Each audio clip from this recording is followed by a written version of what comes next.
ഒരു നീറ്റ് പരീക്ഷ ഹാളിലെ തോൽവികൾക്ക് അപ്പുറം തങ്ങളുടെ ഭാവി എന്താകുമെന്നറിയാതെ മാനസികമായി തളർന്നു പോയ ലക്ഷക്കണക്കിന് കുട്ടികളുടെ കണ്ണീരിൻ്റെ കഥയാണിത്. അതുകൊണ്ട് തന്നെ ഇതൊരല്പം നീളമുള്ള വീഡിയോ ആണെങ്കിലും ഓരോ മാതാപിതാക്കളും വിദ്യാർത്ഥികളും ഇത് നിർബന്ധമായും കണ്ടിരിക്കണം. രാജസ്ഥാനിൽ നടന്ന രാജ്യത്തെ ഏറ്റവും വലിയ ഈ നീറ്റ് തട്ടിപ്പിന് കേരളത്തിലെ ഒരു മെഡിക്കൽ വിദ്യാർത്ഥിയുമായി എന്താണ് ബന്ധം? ഇന്നത്തെ ഈ വീഡിയോയിൽ നമ്മൾ തുറന്നു കാണിക്കാൻ പോകുന്നത് ഞെട്ടിക്കുന്ന പല സത്യങ്ങളുമാണ്. വെറുമൊരു വാട്സപ്പ് മെസ്സേജിലൂടെ തുടങ്ങിയ ആ ചോദ്യപേപ്പർ ചോർച്ച ട്രാക്ക് ചെയ്യപ്പെടാതിരിക്കാൻ അവർ നാസിക്കിൽ ഒരു രഹസ്യ ഷാഡോ സെർവർ സ്ഥാപിച്ചു എന്ന ആരോപണം, അവിടെ നിന്നും കോക്രോച്ച് ജനതാ പാർട്ടി അഥവാ CJP എന്ന ചരിത്രം തിരുത്തിയ ഡിജിറ്റൽ വിപ്ലവത്തിൻ്റെ ഉദയം, ഡൽഹി പോലീസ് അഴിച്ചുവിട്ട ആ ഇരുണ്ട ദിനത്തിലെ ക്രൂരതകൾ, ഒടുവിൽ രാജ്യത്തിൻ്റെ വിദ്യാഭ്യാസ മന്ത്രിയുടെ രാജി വരെ. ഇതൊരു സാധാരണ കഥയല്ല. ഒരൊറ്റ ഫോൺ കോളിൽ തുടങ്ങി നമ്മുടെ സിസ്റ്റത്തെ ഒന്നാകെ പിടിച്ചു കുലുക്കിയ സംഭവങ്ങളുടെ യഥാർത്ഥ നാൾ വഴികളാണ്. വീഡിയോ മുഴുവനായും കാണുക. Welcome to the Present Talks. I don't have the strength to take the NEET exam again. I did well in my first attempt, but now there is no guarantee that I will perform well again. I'm sorry, Mummy, Papa. This time, it's due to organizational corruption, biased schemes, paper leaks, and the mishandling of laws by modern-day Dronacharyas. Even today, we witness instances where individuals have to give up their potential, akin to Eklavya's sacrifice. But this time, it's due to organizational corruption, biased schemes, paper leaks, and the mishandling of laws by modern-day Dronacharyas.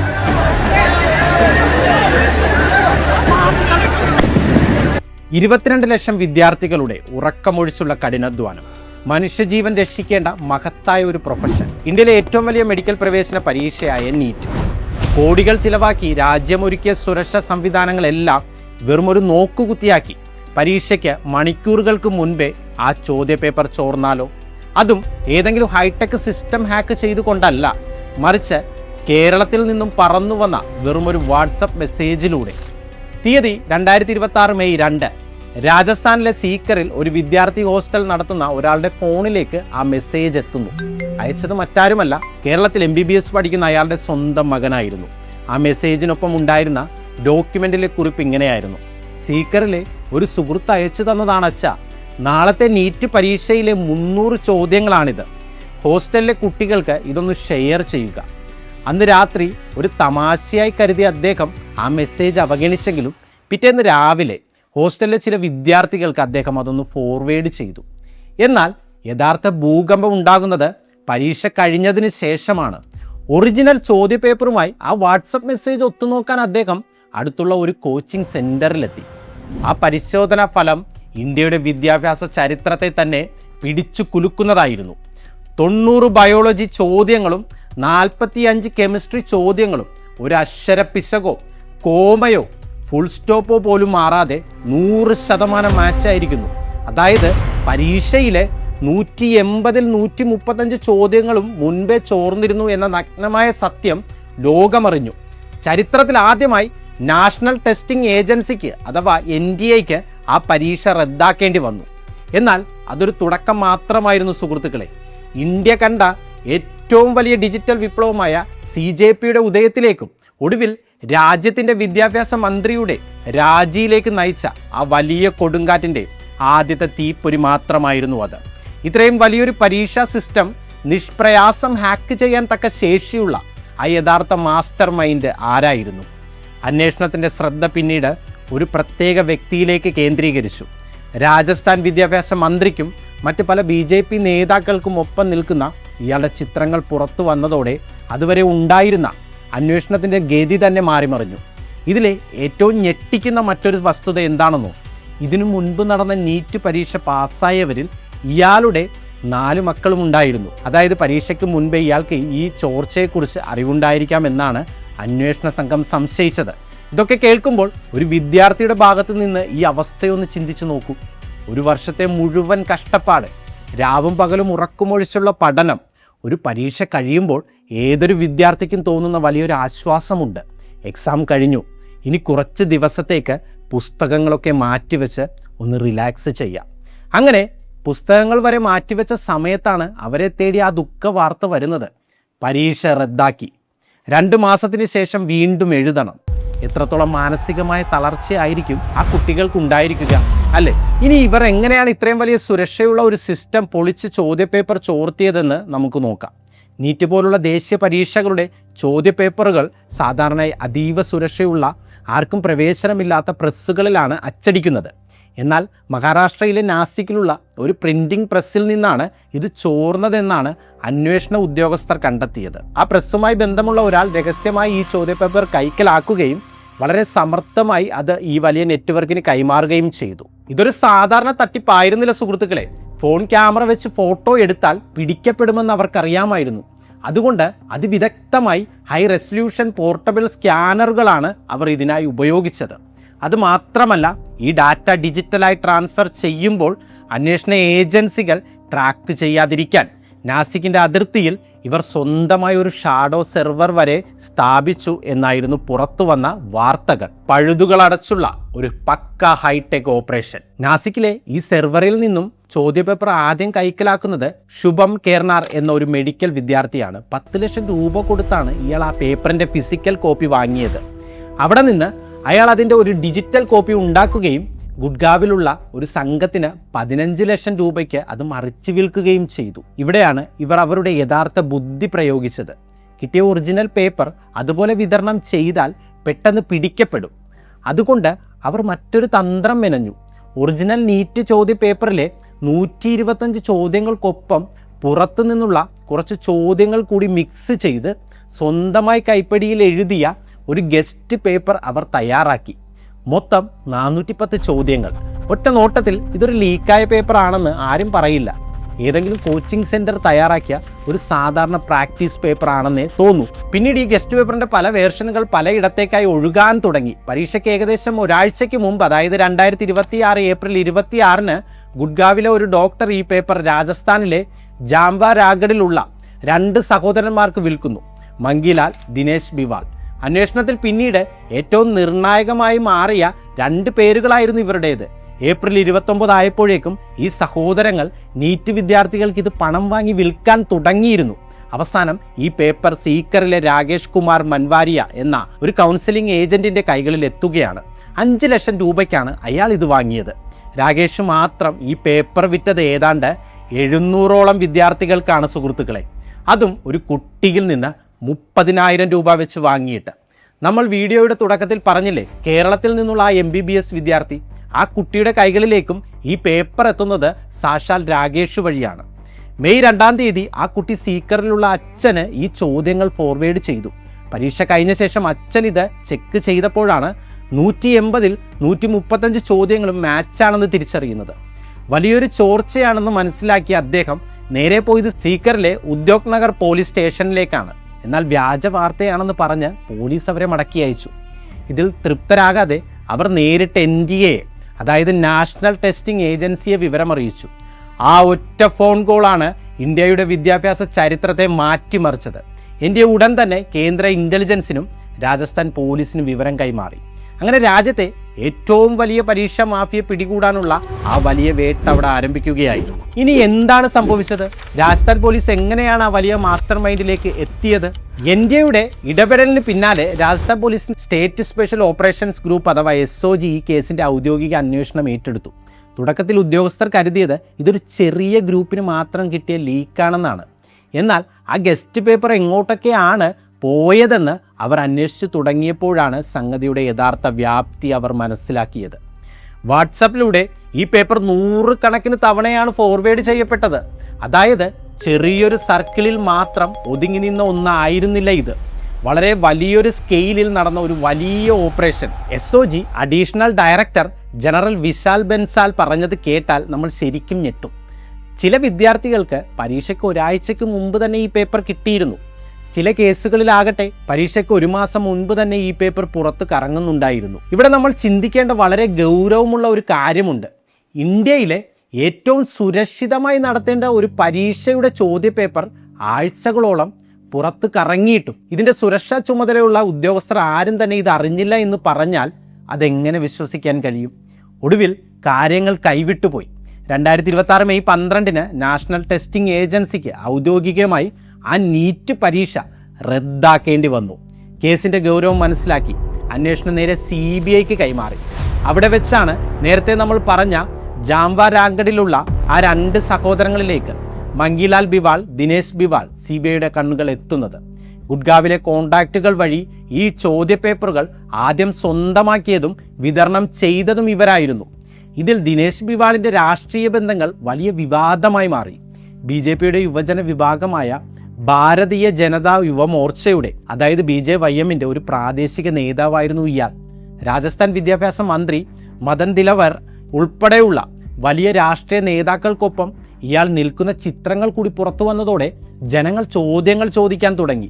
ഈ ബന്ധങ്ങൾ ഉപയോഗിച്ചാണോ അയാൾ ഇത്രയും വലിയൊരു network ഉണ്ടാക്കിയത്? ഇതൊരു അവസാന നിമിഷത്തെ തട്ടിപ്പായിരുന്നില്ല, കൃത്യമായി പ്ലാൻ ചെയ്ത് നടത്തിയിരുന്ന ഒന്നായിരുന്നുവെന്ന് വേണം കരുതാൻ. കാരണം ഇവരുടെ കുടുംബത്തിൽ നിന്ന് തന്നെ 4 കുട്ടികളാണ് കഴിഞ്ഞ നീറ്റ് പരീക്ഷയിൽ, അതായത് 2024 പാസ്സായത്. അതൊരു യാദൃശ്ചികതയാണോ, അതോ കഴിഞ്ഞ നീറ്റിലും ഇതുപോലെ തട്ടിപ്പുകൾ നടന്നിട്ടുണ്ടോ എന്ന വലിയൊരു സംശയവും ആരോപണവും ഇപ്പോൾ ശക്തമാണ്. കോടതിയിൽ ഇതൊന്നും ഇതുവരെ തെളിയിക്കപ്പെട്ടിട്ടില്ലാത്തതിനാൽ നിലവിൽ ഇതൊരു ആരോപണം മാത്രമാണ്. പക്ഷേ ഉയർന്നു വരുന്ന ആരോപണങ്ങളിൽ ചെറിയൊരു ശതമാനമെങ്കിലും സത്യമുണ്ടെങ്കിൽ അത് നമ്മുടെ സിസ്റ്റത്തിൻ്റെ എത്ര വലിയൊരു പരാജയമാണ്. എന്നാൽ കേസ് CBI അന്വേഷിക്കുന്നതിനിടയിൽ കാര്യങ്ങൾ കൂടുതൽ കുഴപ്പത്തിലായി. അന്വേഷണ ഏജൻസികൾ തമ്മിലായി അടുത്ത പോര്. ചോദ്യപേപ്പർ ചോർന്നത് മഹാരാഷ്ട്രയിലെ നാസിക്കിലുള്ള പ്രിന്റിംഗ് പ്രസ്സിൽ നിന്നാണെന്ന് രാജസ്ഥാൻ പോലീസ് തറപ്പിച്ചു പറയുമ്പോൾ നാസിക്കിലെ ഉദ്യോഗസ്ഥർ അത് പാടെ നിഷേധിച്ചു. അവിടെ നിന്നൊരു പേപ്പറും ചോർന്നിട്ടില്ല എന്നവർ ഉറപ്പിച്ചു പറഞ്ഞു. ഒന്നെങ്കിൽ രാജസ്ഥാൻ പോലീസിന്റെ കണ്ടെത്തൽ തെറ്റ്, അല്ലെങ്കിൽ നാസിക് ഉദ്യോഗസ്ഥർ വലിയതെന്തോ മറച്ചു വെക്കുന്നു. ഇതിലേതാണ് സത്യം?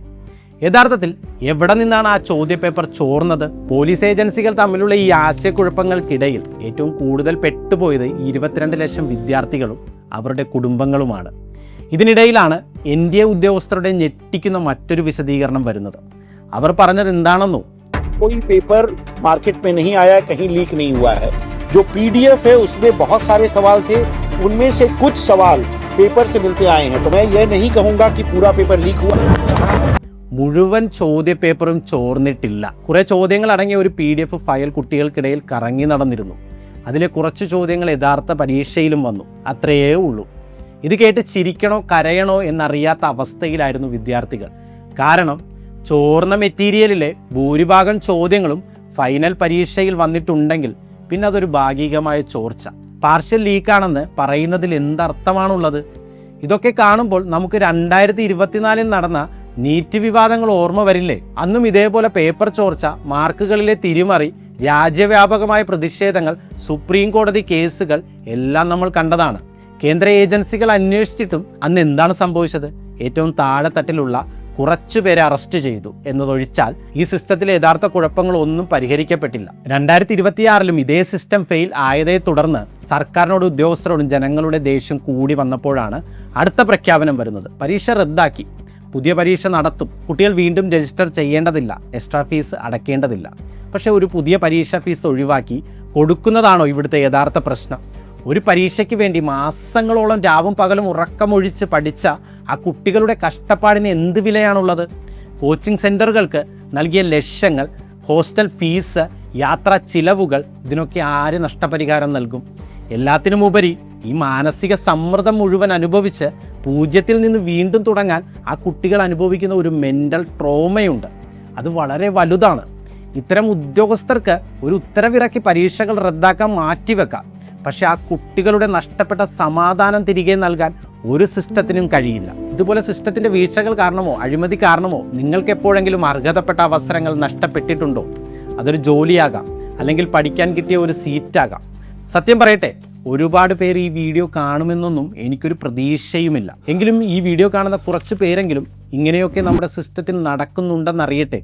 അതുകൊണ്ട് നിങ്ങളുടെ ആ അനുഭവം താഴെ കമൻറ്റ് ബോക്സിൽ തീർച്ചയായും ഷെയർ ചെയ്യുക. നീറ്റ് പരീക്ഷാ വിവാദങ്ങളും തൊഴിലില്ലായ്മയും വിലക്കയറ്റവും കാരണം ഇന്ത്യയിലെ യുവജനത വലിയൊരു കൺഫ്യൂഷനിലൂടെയും നിരാശയിലൂടെയും കടന്നു പോകുന്ന സമയത്താണ് സുപ്രീം കോടതിയിൽ നിന്നും അപ്രതീക്ഷിതമായ മറ്റൊരു പൊട്ടിത്തെറി ഉണ്ടാകുന്നത്.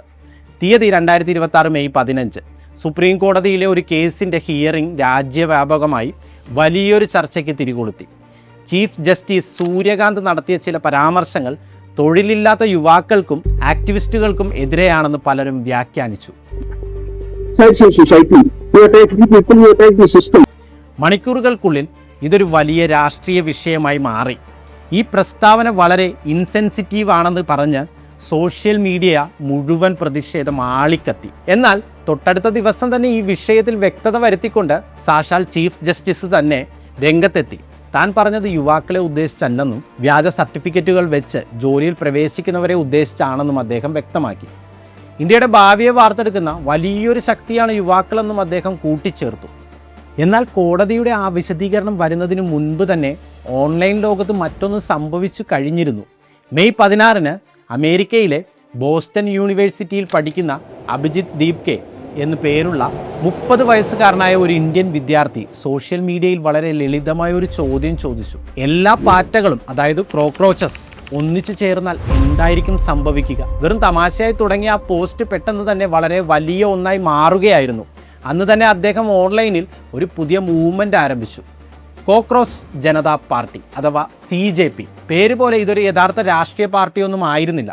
ഇതിനൊരു തിരഞ്ഞെടുപ്പ് ചിഹ്നമില്ല, സ്ഥാനാർത്ഥികളില്ല, ഒരു രാഷ്ട്രീയ ഘടന പോലുമില്ല. ഒരു വെബ്സൈറ്റും കുറച്ച് സോഷ്യൽ മീഡിയ അക്കൗണ്ടുകളും മാത്രമുള്ള ഒരു പ്ലാറ്റ്ഫോം. ഇൻ്റർനെറ്റ് ലോകത്ത് ഇത്തരം പാരഡി ഗ്രൂപ്പുകളും തമാശകളും വരുന്നത് പുതിയ കാര്യമൊന്നുമല്ലല്ലോ.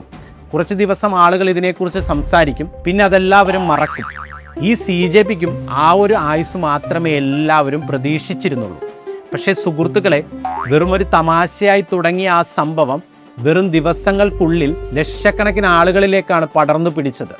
CJP എന്ന ആ പേര് ഇന്റർനെറ്റിൽ ഒരു കൊടുങ്കാറ്റായി മാറി. രാജ്യത്തെ മുൻനിര മാധ്യമ പ്രവർത്തകർ, രാഷ്ട്രീയ നിരീക്ഷകർ, സാധാരണക്കാർ എല്ലാവരും ഈ ഓൺലൈൻ വിപ്ലവത്തെക്കുറിച്ച് ചർച്ച ചെയ്യാൻ തുടങ്ങി. ഒരു പൊളിറ്റിക്കൽ സറ്റയർ രാജ്യത്തെ ഏറ്റവും വലിയൊരു സോഷ്യൽ ഫിനോമിനൻ ആയി മാറുന്ന കാഴ്ച. ഇവിടെ നമ്മൾ ചോദിക്കേണ്ട ഏറ്റവും വലിയ ചോദ്യം ഇതാണ്: എന്തിനാണ് ഇത്രയധികം ആളുകൾ, പ്രത്യേകിച്ച് വിദ്യാർത്ഥികളും ചെറുപ്പക്കാരും, വെറും ഒരു പാരഡി മൂവ്മെൻറ്റിനെ ഇത്ര സീരിയസ് ആയി എടുത്തത്? അതിന് കാരണം വളരെ വ്യക്തമായിരുന്നു. ഈ കോക്രോച്ച് ജനതാ പാർട്ടി ഇന്ത്യയിലെ ജനങ്ങളുടെ അടക്കി വെക്കപ്പെട്ട അമർഷത്തിൻ്റെ ഒരു വലിയ പ്രതീകമായി മാറുകയായിരുന്നു. നമ്മൾ നേരത്തെ പറഞ്ഞ ആ നീറ്റ് പരീക്ഷ വിവാദങ്ങളും തൊഴിലില്ലായ്മയും വിലക്കയറ്റവും സിസ്റ്റത്തോടുള്ള ദേഷ്യവുമെല്ലാം ജനങ്ങൾ ഈ മൂവ്മെൻറ്റിലൂടെ പുറത്തു കാണിച്ചു. ഭരണകൂടത്തോടുള്ള തങ്ങളുടെ അതൃപ്തി പ്രകടിപ്പിക്കാൻ ആളുകൾ ഈ തമാശയെ ഒരു പവർഫുള്ളായ ആയുധമാക്കി മാറ്റുകയായിരുന്നു. വെറും ട്രോളുകളിൽ ഒതുങ്ങിയിരുന്ന CJP ജനങ്ങൾ ആഗ്രഹിക്കുന്ന മാറ്റങ്ങൾ ഉൾപ്പെടുത്തിക്കൊണ്ട് ഒരു ഔദ്യോഗിക മാനിഫെസ്റ്റോ കൂടി പബ്ലിഷ് ചെയ്തതോടെ കാര്യങ്ങൾ മാറിമറിഞ്ഞു. അതൊരു വലിയ ടേണിംഗ് പോയിൻ്റ് ആയിരുന്നു സുഹൃത്തുക്കളെ. വെറുമൊരു തമാശയിൽ തുടങ്ങിയ ആ മൂവ്മെൻറ്റ് വെബ്സൈറ്റുകളിൽ നിന്ന് പുറത്തു ചാടി രാജ്യത്തെ മുഴുവൻ പിടിച്ചുകുലുക്കാൻ പോകുന്ന വലിയൊരു വിപ്ലവമായി മാറാൻ പോവുകയായിരുന്നു. ഈ ഡിജിറ്റൽ വിപ്ലവത്തിന് ശേഷം യഥാർത്ഥത്തിൽ എന്താണ് സംഭവിച്ചത്? ഭരണകൂടം ഇതിനെ എങ്ങനെയാണ് നേരിട്ടത്? ലോകത്ത് ഏത് സർക്കാരായാലും അവർക്ക് ട്രോളുകളെയോ തമാശകളെയോ വലിയ ഭയമൊന്നുമില്ല. കാരണം അതൊക്കെ കണ്ടാൽ ജനങ്ങളൊന്ന് ചിരിക്കും, പിന്നെ മറക്കും. എന്നാൽ ആ തമാശകൾ വെറും തമാശകളല്ലാതാവുകയും ജനങ്ങൾ അനുഭവിക്കുന്ന യഥാർത്ഥ പ്രശ്നങ്ങളെ അത് ചോദ്യം ചെയ്യാനും തുടങ്ങുമ്പോഴാണ് ഭരണകൂടങ്ങൾക്ക് ഭയം തുടങ്ങുന്നത്. CJPയുടെ കാര്യത്തിലും സംഭവിച്ചത് അതുതന്നെയാണ്. നമ്മൾ നേരത്തെ വളരെ വിശദമായി സംസാരിച്ച ആ നീറ്റ് പരീക്ഷ ചോർച്ച ഓർമ്മയില്ലേ? ഈ CJP തങ്ങളുടെ പ്ലാറ്റ്ഫോമിലൂടെ ഏറ്റെടുത്ത ഏറ്റവും വലിയ വിഷയങ്ങളിൽ ഒന്ന് ആ നീറ്റ് വിവാദമായിരുന്നു. അവർ അതിനെതിരെ നടത്തിയ ക്യാമ്പയിൻ വീഡിയോകൾ കണ്ടത് മില്യൺ കണക്കിന് ആളുകളാണ്. ഉത്തരങ്ങൾ കിട്ടാതെ വലഞ്ഞിരുന്ന ലക്ഷക്കണക്കിന് വിദ്യാർത്ഥികൾക്ക് അവരുടെ ശബ്ദം കേൾപ്പിക്കാനുള്ള ഒരു വലിയ വേദിയായി ഈ CJP മാറി. മറ്റുള്ളവർ ഉറക്കെ പറയാൻ ഭയന്ന കാര്യങ്ങൾ യാതൊരു ഭയവുമില്ലാതെ വിളിച്ചു പറയാൻ അവർക്ക് കഴിഞ്ഞു. പക്ഷേ അധികാരികൾക്ക് ഈ മൂവ്മെൻറ്റ് വലിയൊരു തലവേദനയായി മാറിക്കഴിഞ്ഞിരുന്നു. അങ്ങനെ ആ ദിവസം എത്തി. 2026 മെയ് 21 രാജ്യത്തെ മുഴുവൻ ഞെട്ടിച്ചുകൊണ്ട് ആ വാർത്ത പുറത്തു വന്നു. എക്സിൽ, അതായത് പഴയ ട്വിറ്ററിൽ ഉണ്ടായിരുന്ന CJPയുടെ ഔദ്യോഗിക അക്കൗണ്ട് ഇന്ത്യയിൽ പൂർണ്ണമായും ബ്ലോക്ക് ചെയ്യപ്പെട്ടു. ഗവൺമെൻറ് ഏജൻസികൾ നൽകിയ റിപ്പോർട്ടുകളുടെ അടിസ്ഥാനത്തിലാണ് ഈ നടപടി എന്നാണ് അന്ന് പുറത്തു വന്ന വാർത്തകൾ. ഇത് കണ്ട ആളുകൾ ചോദിച്ച ഒരു ചോദ്യമുണ്ട്: വെറുമൊരു തമാശയായി തുടങ്ങിയ ഒരു മൂവ്മെൻറ്റ് എങ്ങനെയാണ് രാജ്യത്തിൻ്റെ സുരക്ഷയ്ക്ക് ഒരു വലിയ ഭീഷണിയായി മാറിയത്? ട്വിറ്റർ അക്കൗണ്ട് പൂട്ടിച്ചാൽ അവിടെ തീരുന്നതാണോ ജനങ്ങളുടെ പ്രതിഷേധം? അല്ല. അക്കൗണ്ട് ബ്ലോക്ക് ചെയ്യപ്പെട്ട് വെറും മണിക്കൂറുകൾക്കുള്ളിൽ തന്നെ അവർ മറ്റൊരു പുതിയ അക്കൗണ്ട് തുടങ്ങി, ജനങ്ങളുമായി വീണ്ടും കണക്ട് ചെയ്യാൻ തുടങ്ങി. പക്ഷേ അധികാരികൾ അവിടെയും നിർത്തിയില്ല. മെയ് 23 അഭിജിത്ത് ദീപ്കെ ലോകത്തെ ആ ഞെട്ടിക്കുന്ന വിവരം അറിയിച്ചു.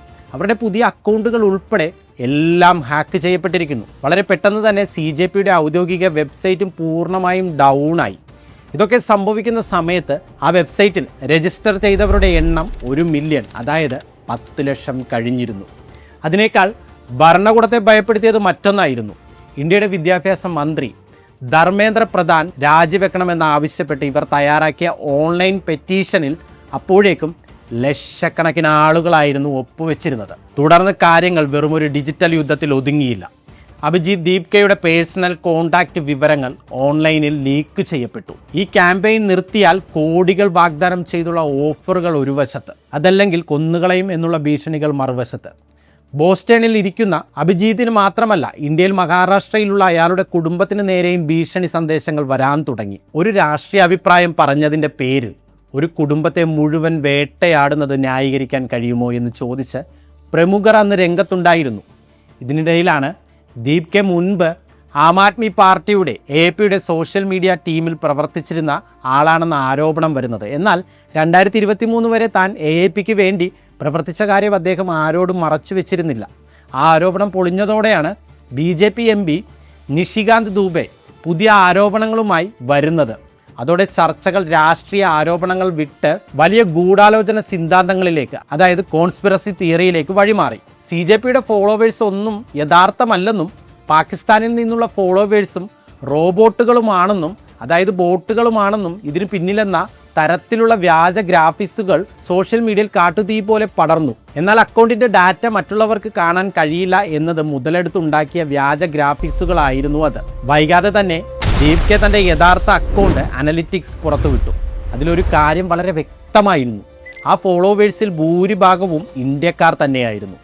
വിദേശ ഫണ്ടിങ്ങോ പാകിസ്ഥാൻ ഏജൻറ്റുമാരോ അല്ല, മറിച്ച് ഈ രാജ്യത്തെ സാധാരണക്കാരായ ജനങ്ങൾ തന്നെയായിരുന്നു ആ വലിയ മാറ്റത്തിന് പിന്നിൽ. ഇതൊരു CJPയുടെ മാത്രം പ്രശ്നമായി നിങ്ങൾക്ക് തോന്നുന്നുണ്ടോ? എനിക്ക് മനസ്സിലായത് ഞാൻ പറയാം. ചോദ്യങ്ങൾ ചോദിക്കുന്നവരെ വിദേശ ഏജൻ്റ് എന്നോ രാജ്യദ്രോഹിയെന്നോ മുദ്രകുത്തുന്നത് ഇന്നൊരു സ്ഥിരം രാഷ്ട്രീയ തന്ത്രമാണ്. എന്നാൽ ജനങ്ങൾ യാതൊരു ഭയവുമില്ലാതെ ഭരണകൂടത്തെ ചോദ്യം ചെയ്യുന്നിടത്താണ് യഥാർത്ഥ ജനാധിപത്യം വിജയിക്കുന്നത്. വിലക്കയറ്റവും അഴിമതിയും കാരണം പൊറുതിമുട്ടിയ ജനങ്ങൾ ഒന്നു ചേർന്നാൽ അത് ഏത് അധികാര കേന്ദ്രത്തെയും താഴെ ഇറക്കുന്ന വലിയൊരു വിപ്ലവമായി മാറുമെന്ന് ഭരണകൂടങ്ങൾക്ക് നന്നായി അറിയാം. ആ ഭയമാണ് വെറുമൊരു പാറ്റയുടെ ചിത്രമുള്ള ഒരു പാരഡി അക്കൗണ്ടിനെ കണ്ടപ്പോൾ അവർക്കുണ്ടായതും. ഒടുവിൽ ആ വിലക്കുകൾ നീങ്ങി. CJPയുടെ അക്കൗണ്ടുകൾ വീണ്ടും ആക്റ്റീവായി. സുഹൃത്തുക്കളെ, ഇതൊരു തമാശയുടെ മാത്രം കഥയല്ല. ഇൻ്റർനെറ്റ് ഇന്ന് വെറുമൊരു നേരം പോക്കല്ല, ഭരണകൂടത്തിനെതിരായുള്ള വലിയൊരു യുദ്ധക്കളമാണ്. ജനങ്ങളുടെ യഥാർത്ഥ പ്രശ്നങ്ങളെ തൊട്ടുണർത്താൻ കഴിഞ്ഞാൽ വെറുമൊരു തമാശയ്ക്ക് പോലും ഈ രാജ്യത്തെ ഏറ്റവും വലിയ വിപ്ലവമായി മാറാൻ കഴിയുമെന്ന് തെളിയിക്കുന്ന കാര്യങ്ങളാണ് ഇനി നമ്മൾ കാണാൻ പോകുന്നത്.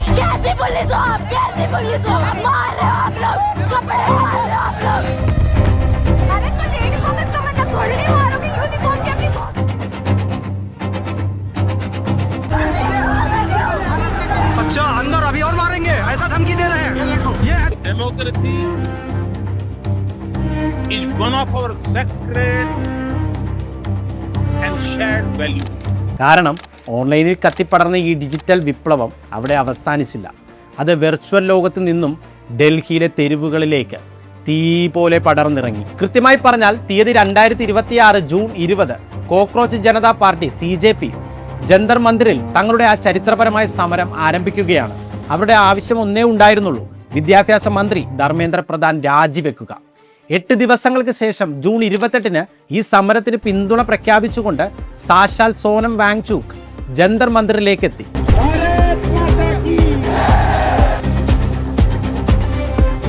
അവിടെ വെച്ച് അദ്ദേഹം തൻ്റെ അനിശ്ചിതകാല നിരാഹാര സമരം പ്രഖ്യാപിച്ചു. നിരാഹാര സമരത്തിൻ്റെ ആദ്യ 17 ദിവസങ്ങൾക്കുള്ളിൽ തന്നെ സോനം വാങ്ചുക്കിൻ്റെ ഭാരം 8 കിലോയോളമാണ് കുറഞ്ഞത്.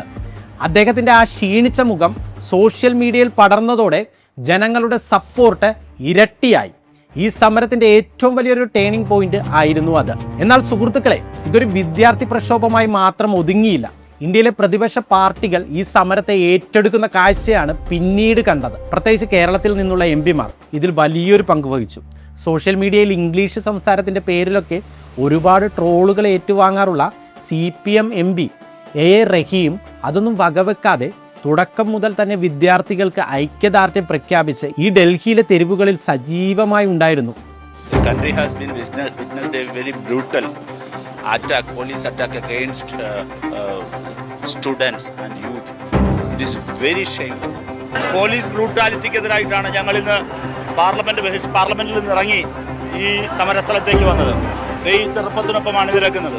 കണ്ടല്ലേ, ഇത്രയധികം ബ്രൂട്ടലായിട്ടുള്ള അറ്റാക്കിനും തങ്ങളെ പരാജയപ്പെടുത്താനാകില്ല എന്നാണ് ഇന്ത്യയിലെ യൗവനം, വിദ്യാർത്ഥികൾ ഒക്കെ പ്രഖ്യാപിക്കുന്നത്. സത്യം പറയാലോ, ആ ട്രോളുകൾ കണ്ട് മുൻപ് ഞാനും കുറച്ച് ചിരിച്ചിട്ടുണ്ട്. പക്ഷേ ഈ കുട്ടികൾക്ക് വേണ്ടി ഡൽഹിയിലെ ആ തെരുവുകളിൽ അദ്ദേഹത്തിൻ്റെ സാന്നിധ്യവും അവർക്ക് വേണ്ടിയുള്ള ആ സംസാരവും ഒക്കെ കണ്ടപ്പോൾ എനിക്കും ശരിക്കും ഒരു ചെറിയ ബഹുമാനം തോന്നിപ്പോയി. അദ്ദേഹത്തിനൊപ്പം ജോൺ ബ്രിട്ടാസ് എംപിയും പാർലമെന്റിനകത്തും പുറത്തും ഈ വിഷയത്തിൽ സർക്കാരിനെതിരെ അതിശക്തമായി ആഞ്ഞടിച്ചു. Why did these people, students, come to Jantar Mantar? It was not, let us be very clear, Nadaji. You were very soft on the students. I know that. You had a smiling face, unlike many of your colleagues. You called them agents from that country, this country, Pakistan, China. Cockroaches have come from Australia. Somebody said, Sanjay ji said, Dubai. Somebody said, Qatar. Sir, Kiran Rijiju saab, the piled up angst and anger of millions of students. That was what expressed in Jantar Mantar. അതോടെ ഈ വിഷയം രാജ്യത്തെ വലിയൊരു രാഷ്ട്രീയ പോരാട്ടമായി മാറുകയായിരുന്നു. എന്നാൽ സമരം തുടങ്ങി 27 ദിവസങ്ങൾ പിന്നിട്ടപ്പോൾ, അതായത് ജൂലൈ 17-ന് ഭരണകൂടത്തിൻ്റെ ഭാഗത്തു നിന്നും ആരും പ്രതീക്ഷിക്കാത്ത ഒരു നീക്കമുണ്ടായി. ഡൽഹി പോലീസ് കമ്മീഷണറായിരുന്ന സതീഷ് ഗോൾച്ചയെ പെട്ടെന്ന് ആ സ്ഥാനത്ത് നിന്നും നീക്കി 2027 വരെ കാലാവധി ഉണ്ടായിരുന്ന അദ്ദേഹത്തെ പെട്ടെന്ന് മാറ്റി പകരം IPS ഓഫീസർ അനുരാഗ് കുമാറിനെ നിയമിച്ചു. പോലീസിന്റെ തലപ്പത്തെ അപ്രതീക്ഷിത മാറ്റം വരാനിരിക്കുന്ന വലിയൊരു കൊടുങ്കാറ്റിന്റെ ആദ്യ സൂചനയായിരുന്നു. പുതിയ കമ്മീഷണർ വന്നതിന് തൊട്ടു പിന്നാലെ ജൂലൈ 18-ന് വെളുപ്പിനെ 6:30 മണി CJPയുടെ സ്ഥാപകനായ അഭിജിത് ദീപ്കെ അടുത്തുള്ള ഗസ്റ്റ് ഹൗസിൽ കുളിക്കാൻ പോയ ആ ചെറിയ സമയത്ത് പോലീസും റാഫ് സൈനികരും പെട്ടെന്ന് സ്റ്റേജിലേക്ക് ഇരച്ചു കയറി. അവിടെ നിരാഹാരം കിടന്നിരുന്ന സോനം വാങ്ചുക്കിനെ ഒരു വെള്ള തുണി കൊണ്ട് മൂടി ബലമായി അവർ ഒരു ആംബുലൻസിലേക്ക് വലിച്ചു കയറ്റി. ഈ നടപടിയെ പലരും കിഡ്നാപ്പിങ്ങിനോട് ഉപമിച്ചു. അദ്ദേഹത്തെ നേരെ സഫ്ദർജംഗ് ആശുപത്രിയിലേക്ക് കൊണ്ടുപോയി. സമാധാനപരമായി സമരം ചെയ്യുന്ന ഒരാളെ ഇങ്ങനെ ബലമായി കൊണ്ടുപോകാൻ മുൻ കമ്മീഷണർ സതീഷ് ഗോൾച്ച തയ്യാറാവഞ്ഞത് കൊണ്ടാണോ അദ്ദേഹത്തെ മാറ്റിയതെന്ന് ജനങ്ങൾ ചോദിച്ചു. സോനം വാങ്ചുക്കിനെ മാറ്റിയാൽ സമരം അവസാനിക്കുമെന്നും കുട്ടികൾ പിന്മാറുമെന്നും ഭരണകൂടം കരുതി. പക്ഷേ സംഭവിച്ചത് മറ്റൊന്നാണ്. ജൂലൈ 20-ലെ മാർച്ചിനെ നേരിടാൻ ഡൽഹി പോലീസ് ഒരുക്കങ്ങൾ തുടങ്ങിയിരുന്നു. രാത്രി 7 മണിക്ക് ന്യൂഡൽഹി DCPയുടെ ട്വീറ്റ് വരുന്നു. ഡൽഹിയിൽ BNSS വകുപ്പ് 163 പ്രഖ്യാപിച്ചിരിക്കുന്നു. വിദ്യാർത്ഥികളെ തടയാൻ 10 അടി പൊക്കമുള്ള 3 ലെയർ ബാരിക്കേഡുകൾ അവർ വെൽഡ് ചെയ്ത് പിടിപ്പിച്ചു. ഒരു യുദ്ധത്തിന് തയ്യാറെടുക്കുന്നത് പോലെയായിരുന്നു അത്. സമരക്കാർ തമ്മിൽ ആശയവിനിമയം നടത്താതിരിക്കാൻ പോലീസ് കമ്മ്യൂണിക്കേഷൻ ജാമറുകൾ സ്ഥാപിച്ചു. 150ഓളം സൈറ്റുകളിൽ ഇൻ്റർനെറ്റ് പൂർണ്ണമായും റദ്ദാക്കി. രാവിലെ 9 മണിയോടെ ജൻപത്, രാജീവ് ചൗക്ക്, പട്ടേൽ ചൗക്ക് ഉൾപ്പെടെ 5 പ്രധാന മെട്രോ സ്റ്റേഷനുകൾ പോലീസ് അടച്ചുപൂട്ടി. ആ സമരത്തെ പൂർണ്ണമായും ഞെരുക്കി ഇല്ലാതാക്കാൻ എല്ലാ വശത്തു നിന്നും അവർ പ്ലാൻ ചെയ്തു. എന്നാൽ ആ മഴയത്തും കാറ്റത്തും സർക്കാർ പ്രതീക്ഷിച്ചതിലും അപ്പുറമായിരുന്നു ജനങ്ങളുടെ പ്രതികരണം. റൂട്ടുകൾ അടച്ചിട്ടും ആയിരക്കണക്കിന് വിദ്യാർത്ഥികളാണ് മെട്രോകളിലേക്ക് ഇരച്ചെത്തിയത്. സ്റ്റേഷനുകൾക്കുള്ളിൽ വലിയ മുദ്രാവാക്യം വിളികൾ മുഴങ്ങി. ഒടുവിൽ ക്ഷമ നശിച്ച ജനക്കൂട്ടം സ്റ്റേഷനുകളിലെ ബാരിയറുകൾ എടുത്ത് ചാടി പുറത്തേക്ക് ഒഴുകാൻ തുടങ്ങി. രാവിലെ 10 മണിയോടെ ആ ജനസാഗരം ബാരിക്കേഡുകൾ ഓരോന്നായി തകർത്തെറിഞ്ഞ് മുന്നോട്ട് നീങ്ങി.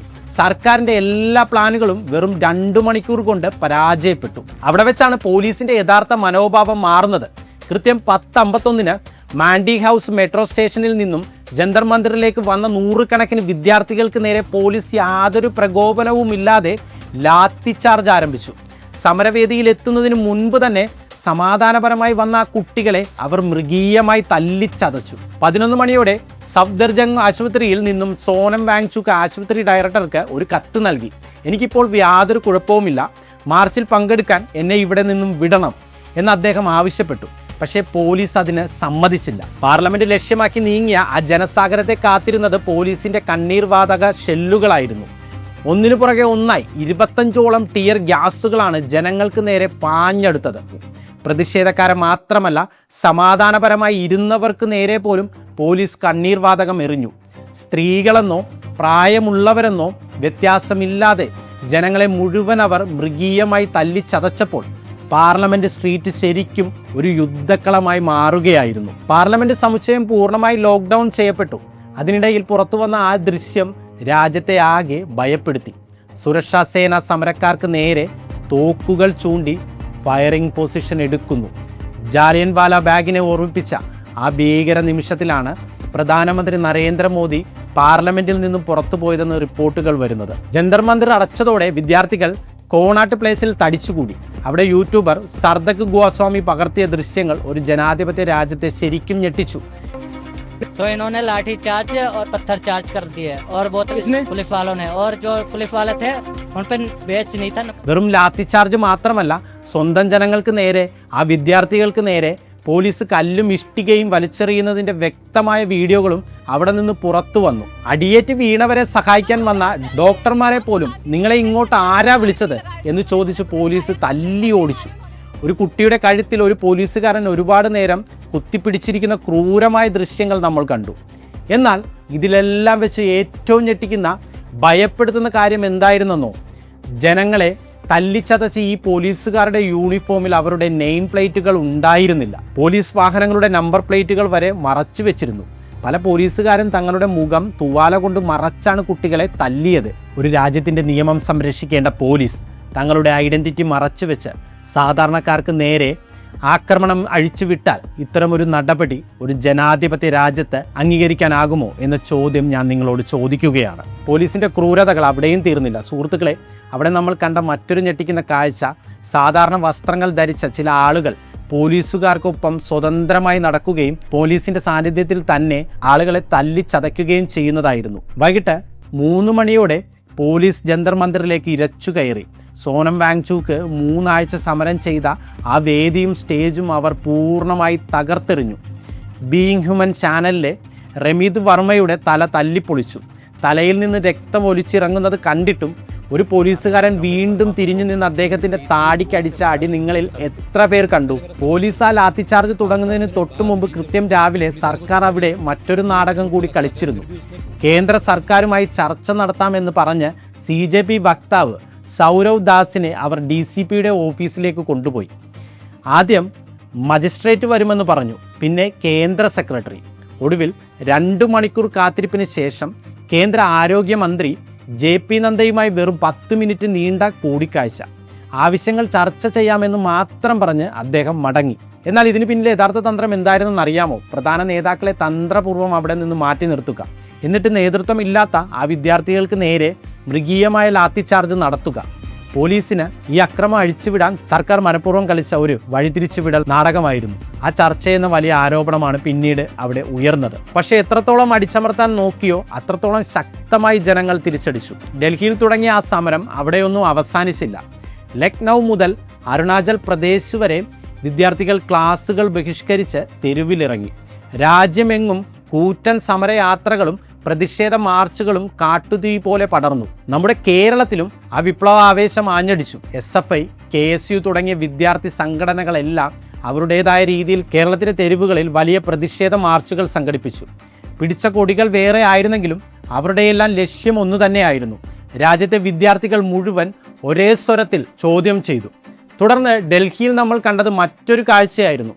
വൈകിട്ട് 3:30 പോലീസ് പൂർണ്ണമായും ഒഴിപ്പിച്ചുവെന്ന് അവകാശപ്പെട്ട ആ ജന്തർ മന്ദിറിലേക്ക് വൈകുന്നേരത്തോടെ ജനങ്ങൾ വീണ്ടും ഇരച്ചെത്തി. പോലീസുകാർ തല്ലിത്തകർത്ത ആ സ്റ്റേജ് അവർ അവിടെ വീണ്ടും കെട്ടി ഉയർത്തി. പോലീസിന്റെ ലാത്തികൾക്ക് തെരുവിലെ ജനക്കൂട്ടത്തെ മാറ്റാൻ കഴിഞ്ഞേക്കാം, പക്ഷേ അവരുടെ നെഞ്ചിലെ തീയണയ്ക്കാൻ ഒരു ലാത്തിക്കും കഴിയില്ല. അന്ന് നമ്മൾ പൊരുതിയത് ഈസ്റ്റ് ഇന്ത്യ കമ്പനിക്കെതിരെ ആയിരുന്നെങ്കിൽ ഇന്ന് ഈ ജനത പോരാടുന്നത് പുതിയ കാലത്തെ വെസ്റ്റ് ഇന്ത്യ കമ്പനിക്കെതിരെയാണ്.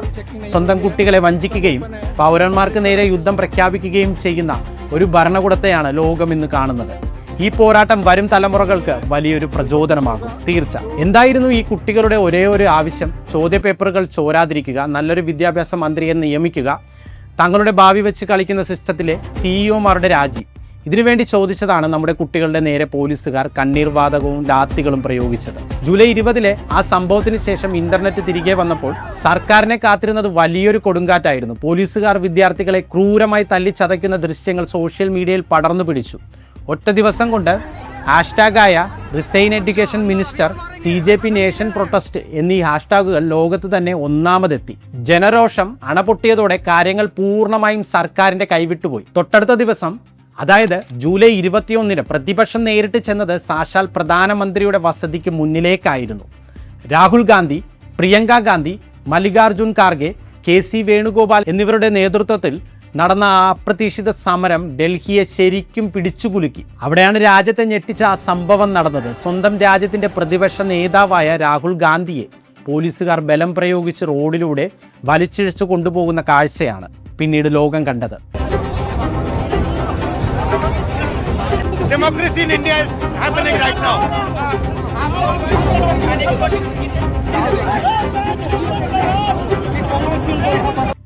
പ്രതിപക്ഷ നേതാക്കളെ മുഴുവൻ അവർ അവിടെ വെച്ച് കസ്റ്റഡിയിലെടുത്തു. പക്ഷേ പ്രതിഷേധം അവിടെയൊന്നും തീർന്നില്ല. പാർലമെന്റിനകത്ത് രാഹുൽ ഗാന്ധി നടത്തിയ പ്രസംഗങ്ങളും പ്രതിപക്ഷത്തിൻ്റെ ശക്തമായ നിലപാടുകളും കേന്ദ്ര സർക്കാരിനെ ശരിക്കും പ്രതിരോധത്തിലാക്കി.